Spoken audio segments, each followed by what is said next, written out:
Assalamualaikum dan salam Sarawakku sayang, bersama saya Fidaiyah Hanan Sahni dalam Buletin UKAS edisi malam 2 September 2020.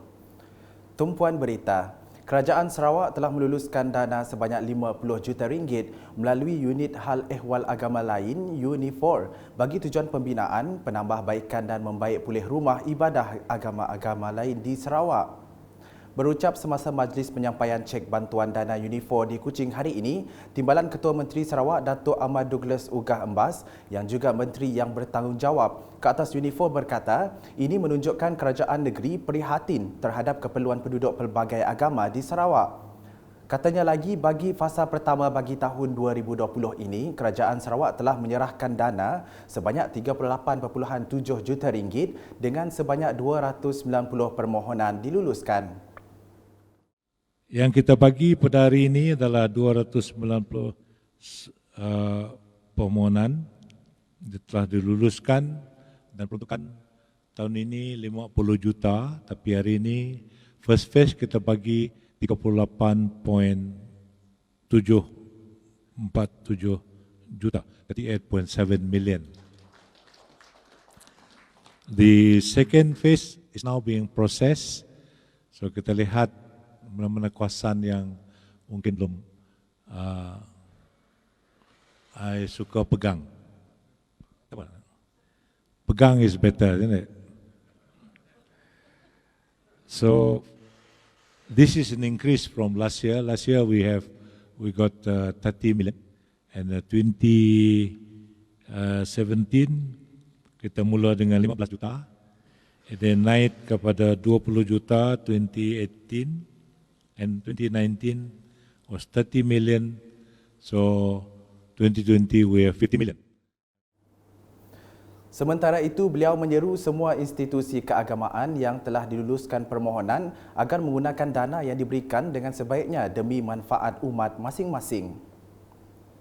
Berita seterusnya, Jabatan dan agensi Kerajaan Sarawak yang bertanggungjawab perlu bertindak segera dalam proses pemberian lesen perniagaan. Timbalan Ketua Menteri Datuk Amar Awang Tengah Ali Hassan berkata, ini bertujuan untuk memberikan bantuan kepada usahawan dan peniaga yang memerlukan bantuan semasa Perintah Kawalan Pergerakan PKP akibat penularan COVID-19. Proses permohonan itu dan memberi keputusan yang cepat sama ada dilulus atau tidak dilulus. Kalau tidak dilulus, apa sebab dia tidak dilulus? Jangan orang dibiarkan tertunggu lama-lama. Mereka memerlukan bantuan ini untuk memulihkan perusahaan perniagaan mereka dalam MCO serba-serbinya.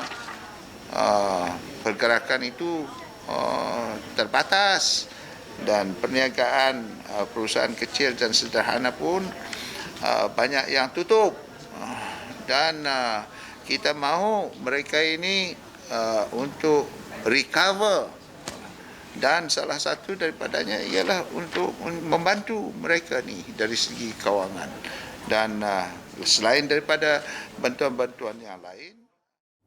Beliau berkata demikian semasa sidang media selepas program Jom Register Bisnes Sarawakku Sayang dilawas.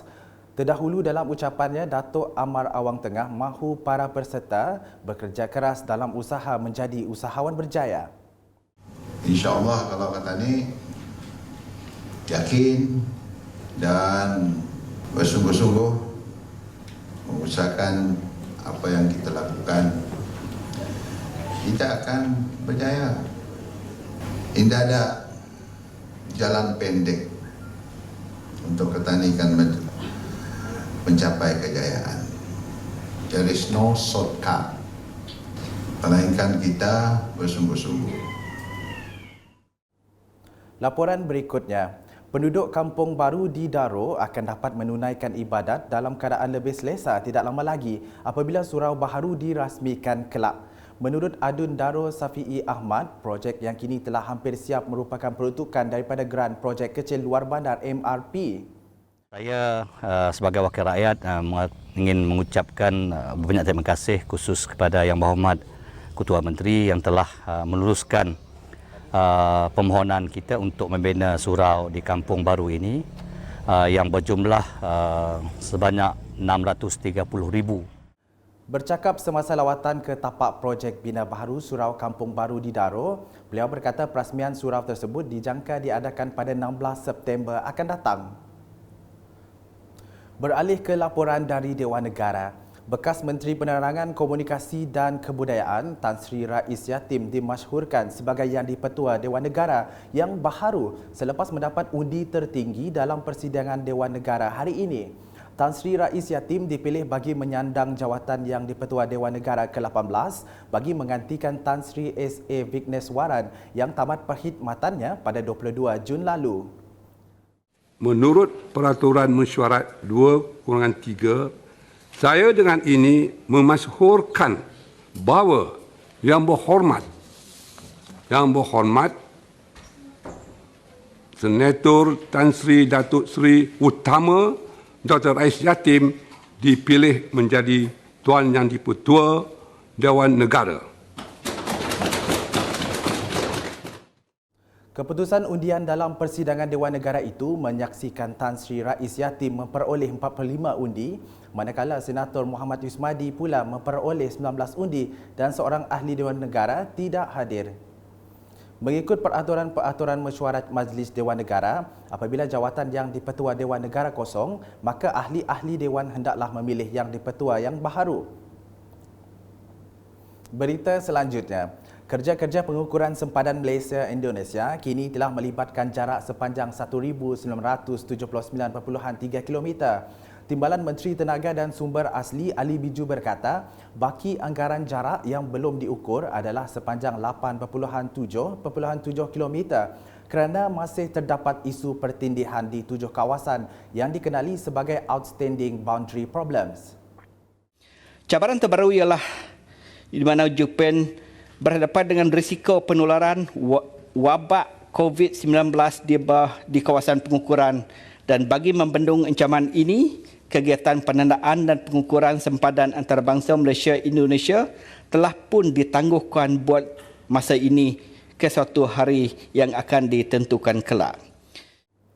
Beliau berkata demikian sebagai menjawab pertanyaan Senator Datuk Paul Igai dalam persidangan Dewan Negara hari ini. Tambah beliau, JUPEM juga bekerjasama dengan negara jiran dalam melaksanakan ukuran penyelenggaraan bagi menggantikan tanda-tanda sempadan antarabangsa yang rosak atau teranjak dari kedudukan asalnya. Sekian bersama saya Fidai Hanan dan kru penerbitan. Untuk dapatkan berita-berita terkini Sarawak setiap hari, layari UKAS channel di YouTube atau melalui Facebook, Instagram, Twitter dan aplikasi Telegram Blutin UKAS. Salam UKAS.